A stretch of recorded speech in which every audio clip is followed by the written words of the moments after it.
What is going on, guys? It's Bucky and welcome to your 12th tutorial in Java game development. And in this tutorial we're going to be building our main movie loop. Now what the main movie loop is, it's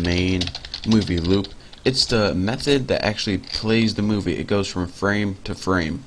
So let's go ahead and let's just go ahead and start. And we named it movie loop in the last tutorial, so let's go public void movie loop. Now it's not going to take any parameters, it's just going to be a powerhouse, do something. So we need a couple variables in here. What we're going to keep track of the time it begins. So let's go long starting time, there we go, and set this equal to the time it is right now. So system current, right there, time millis. And what this does is it goes on your computer, on your clock, and gets whatever time it is when this animation starts, or the time right now. So now we have a starting time, easy enough. And what we're also going to do is keep track of a cumulative time that the animation has been running for. So at first, long time, at the time we make this variable, it's equal to starting time, since the starting time right now is pretty much 0. So the cumulative time it has been running for is 0 because we didn't do anything yet. We just typed one line of code and we didn't make any loops.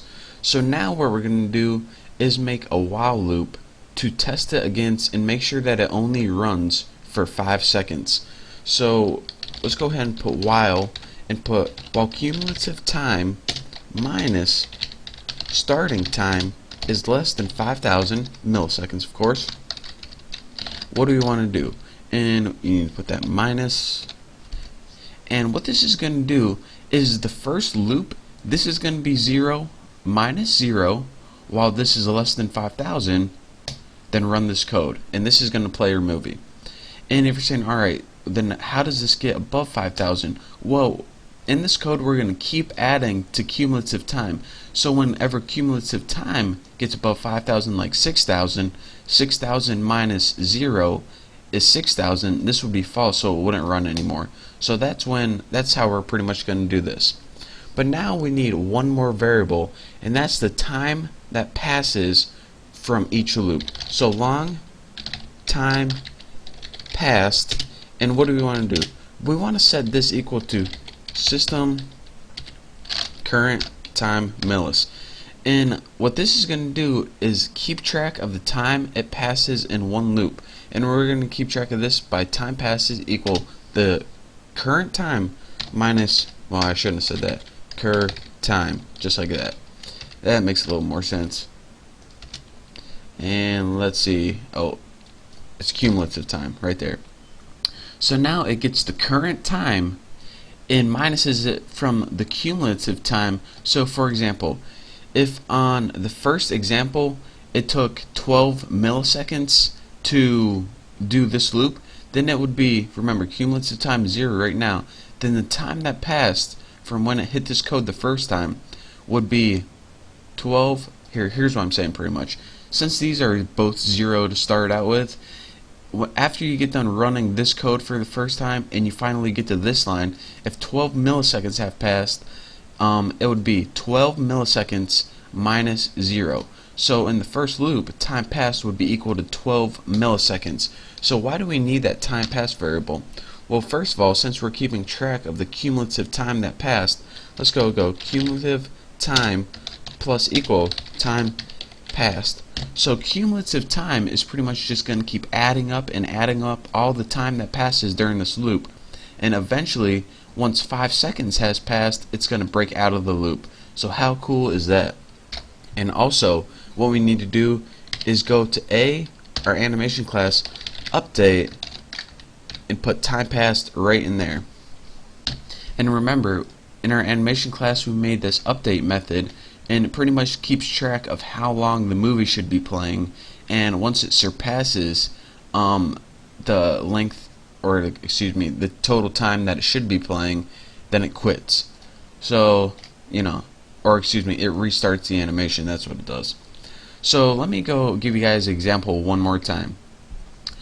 Alright, whenever you start, because I know this is probably the most confusing part of this entire animation, but once you get this, you'll be good. So time begins, say it starts at 0, where it's just beginning our animation. Cumulative time, we're set this equal to 0 as well.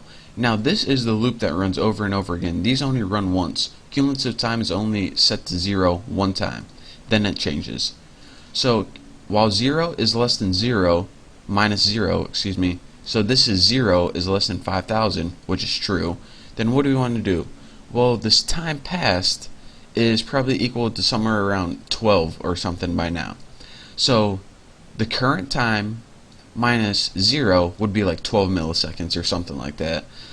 And now cumulative time equals 12 because 12 equals 12. And if you ran it again and time passed equals 12 milliseconds on the next time, then it would be equal to 24, then 36, then 48, and it would keep accumulating time until it finally got more than 5,000. In every loop, it counts the time that passed from the last loop and it sends it an update. So this time passed is probably going to be like 12 each time. But whenever you call this method, then it needs this information. So that's why we needed to get that variable. So now let's start drawing stuff on the screen. So graphics G equals screen dot get full screen window and get graphics. And we did this in our last tutorial, so you should know we're just making a graphics object. And all this stuff is review, but I mean, it's necessary. Next, we're going to make a draw method, and we're going to pass it the G, of course. And when you're done, don't forget to dispose of your graphics object. It's just good housekeeping. Now, what we want to do after we're done drawing, we always want to sleep for a little bit. And this gives everything time to catch up. So thread.sleep for 20 milliseconds. And this means do nothing at all for 20 milliseconds in case something's running in the background. We'll give you time to check up. So, or excuse me, catch up. Next, let's catch exception EX. Don't handle it at all. And gotta capitalize that stuff right there. So now it looks to me like, aside from our draw method, we are done with this movie loop right here. So that movie loop, like I said, was the most confusing thing easily in this entire series so far. But once you get this movie loop and you know how the time works, then you could pass that time into update. And that's pretty much why we did it. We need to get all that so we could pass this information into our update. So in the next tutorial, we're going to be finishing this whole animation set, and we're going to be done with animation.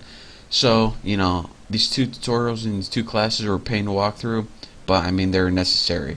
So in the next tutorial, we're going to be finishing that draw method from right here, and also we're going to be running it and see what the final product looks like. So thank you guys for watching. Don't forget to subscribe. Can't wait till next tutorial, and I'll see you then.